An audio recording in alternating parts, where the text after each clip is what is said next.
MP की शहडोल जिले से सामने आया है एक चौंकाने वाला मामला।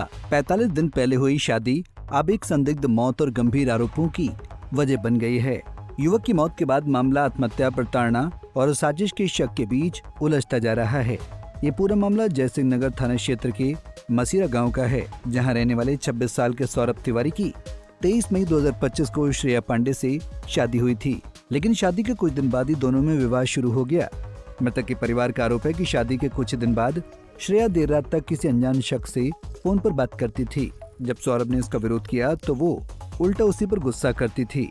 परिजनों के मुताबिक श्रेया ने खुद को बोला था कि उसका किसी और से प्रेम संबंध है और इसके साथ ही सौरभ और उसके परिवार पर 10 लाख रुपए की डिमांड की गई और धमकी दी गई कि अगर पैसा नहीं दिया गया तो झूठे केस में फंसा दूंगी। मौत से पहले सौरभ ने अपने पिता को फोन कर सारी बातें बताई। उसका एक कथित ऑडियो क्लिप भी सामने आया है, जिसमें वो अपनी पत्नी से राहत देने की भीख मांगता सुनाई देता है और कहता है, अब मुझसे नहीं सहा जाता, मैं मर जाऊंगा।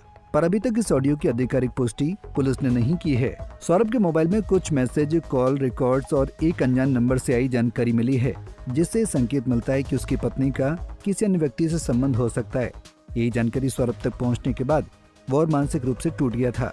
मृतक के माता पिता और भाई ने पत्नी श्रेया और उसके परिवार पर हत्या की साजिश रचने का आरोप लगाया है। उन्होंने जयसिंह नगर थाना प्रभारी और एसपी शहडोल को शिकायत देकर सख्त कार्रवाई की मांग की है। 2 महीने पहले मेरे भाई की शादी हुई थी। हम सब लोग बहुत खुश थे, वो भी बहुत खुश थी, लेकिन पता नहीं था कि वो अंदर ही अंदर मेरे भाई को मारने की प्लानिंग कर रही थी। वो शादी से पहले उसके कई जगह चक्कर चल रहे थे, पर वो किसी से बता ही नहीं। वो उसके घर में भी उसको पता है, उसके माता पिता को भी पता था कि उसका चक्कर कहीं और चल रहा है। फिर भी वो लोग मेरे भाई के साथ उसकी शादी कर दिए, लेकिन वो शादी से खुश नहीं थी।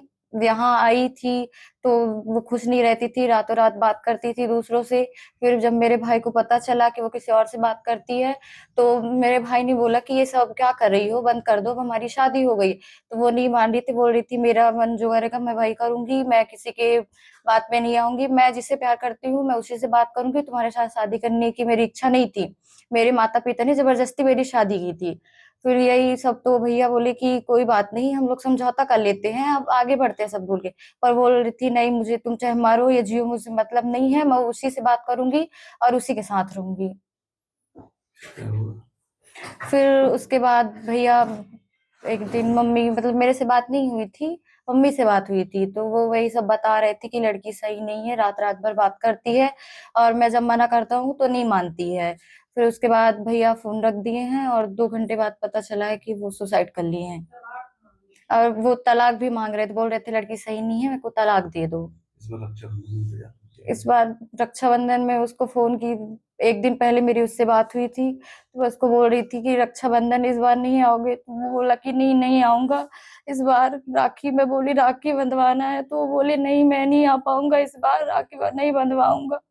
कल मैं उसके इंतजार कर रही थी, कल मैं उसको राखी तक नहीं बांध पाई। पहली बार ऐसा हुआ है कि मैं उसको राखी नहीं बांध पाई। वो खा ली, मेरे भाई को खा के और चली गई।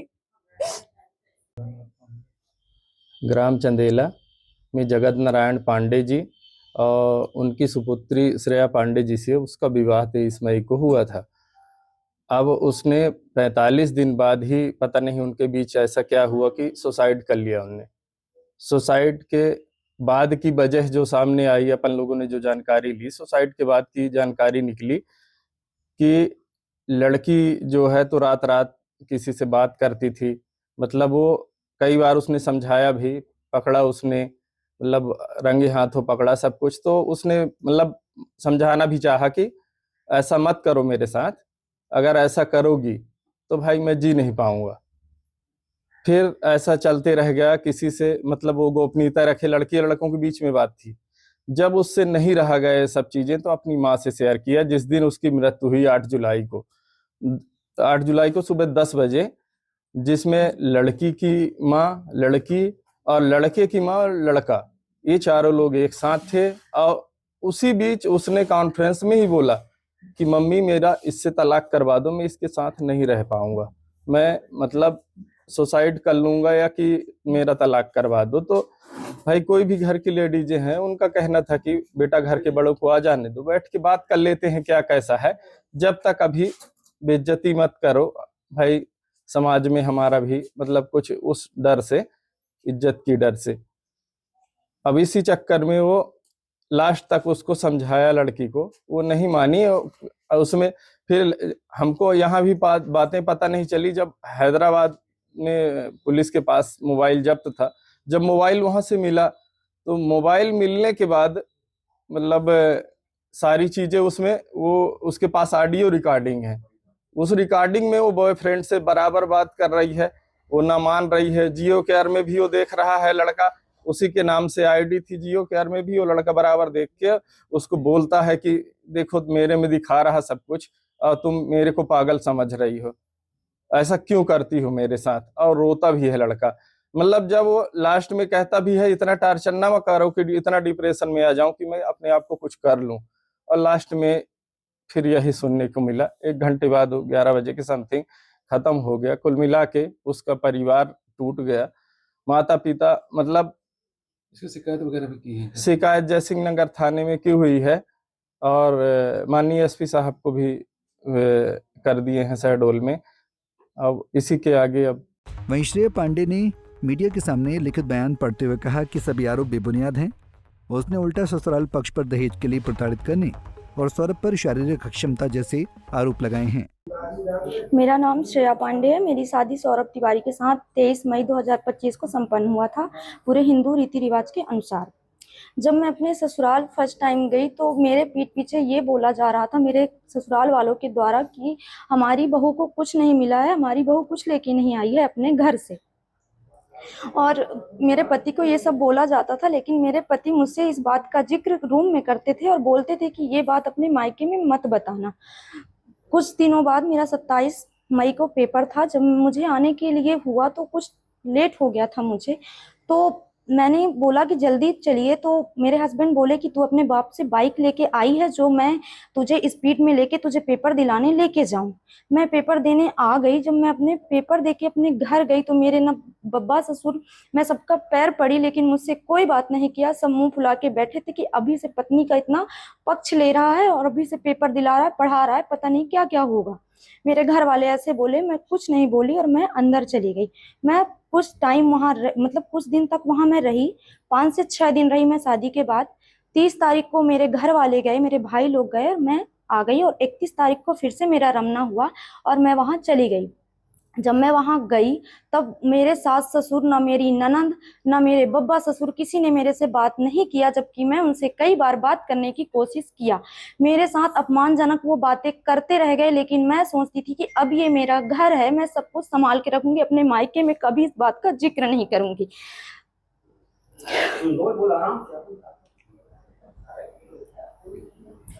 एक ऑडियो क्लिप को लेकर कुछ बात करते हैं, वो लोग कोई ऑडियो क्लिप पता नहीं सर किस ऑडियो क्लिप के बाद बात करते हैं। मैंने अपने सौरभ कभी धोखा देने की कोशिश नहीं किया, ना मैंने ये सोचा, क्योंकि मैं ऐसी लड़की हूँ कि अपने माँ बाप का घर संभाल के रखी थी, अपने माँ बाप का इज्जत को समझती थी कि एक मेरा बाप कैसे पैसा कमा के ला रहा है, मेरे शादी के लिए जुटा रहा है। लेकिन वो लोग इस बात को नहीं समझते, जबकि वो भी एक बेटी के माँ बाप, भाई बब्बा सब कुछ है। तलाक क्यों मांग रहे थे? वो उनकी शारीरिक क्षमता कुछ कम थी। मुझसे वो कई बार जिक्र किए लेकिन मैं उस बात को ध्यान नहीं दी। मैं बोली कि कोई बात नहीं, धीरे धीरे आप डॉक्टर को दिखाओगे तो सब सही हो जाएगा। वो बोले कि कोई बात नहीं, मैं ट्राई करूंगा, लेकिन हो सकता है कि आपकी जिंदगी मेरे साथ बर्बाद हो जाएगी। लेकिन अगर आप चाहती हो तो मैं डॉक्टर को जरूर दिखाऊंगा, जरूर बातें करूंगा डॉक्टर से। इसके बाद मैं 11 तारीख को अपने मायके आ गई। जब मैं मायके आई तो मुझे ये पता नहीं था कि मेरे पति अपने जॉब पे हैदराबाद जाने वाले हैं।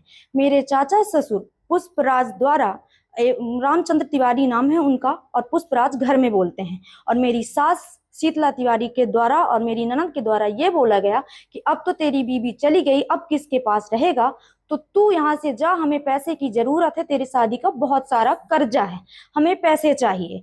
उसी दिन पति मेरे 8 बजे रात को बिना रिजर्वेशन की, बिना टिकट के वो घर से निकल गए। जब मैंने 10 बजे रात उन्हें कॉल किया तब मुझे पता चला कि मेरे पति जॉब पे जा रहे हैं। तो मैंने पूछा भी कि क्या आप एक दिन भी नहीं रह सकते थे घर पे, कि रात को ही निकल गए हैं अपने घर से।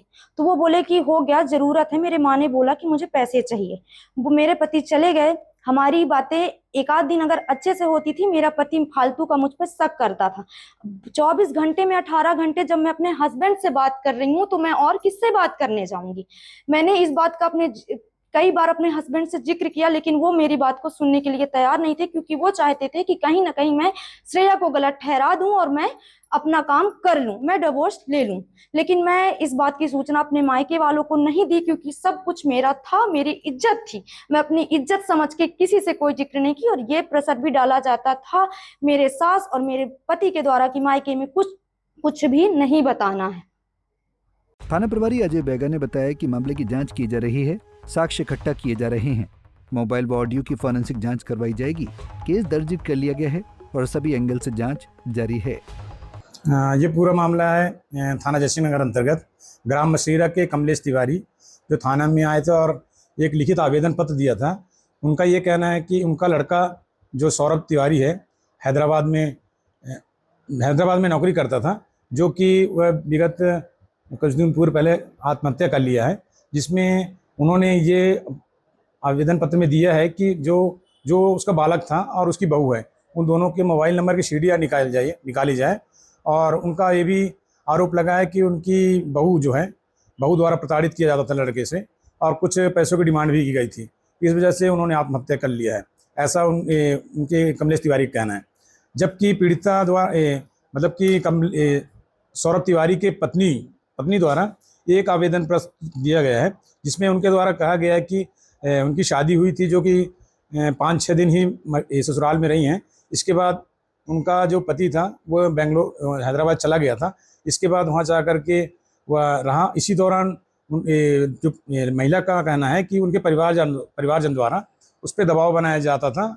इस वजह से पारिवारिक कलह की वजह से उन्होंने आत्महत्या कर ली है, और दोनों पक्षों द्वारा आवेदन पत्र दिया गया है, जिसकी हमारे द्वारा जांच की जा रही है। जो भी तथ्य आएंगे तो वैधानिक कार्रवाई की जाएगी।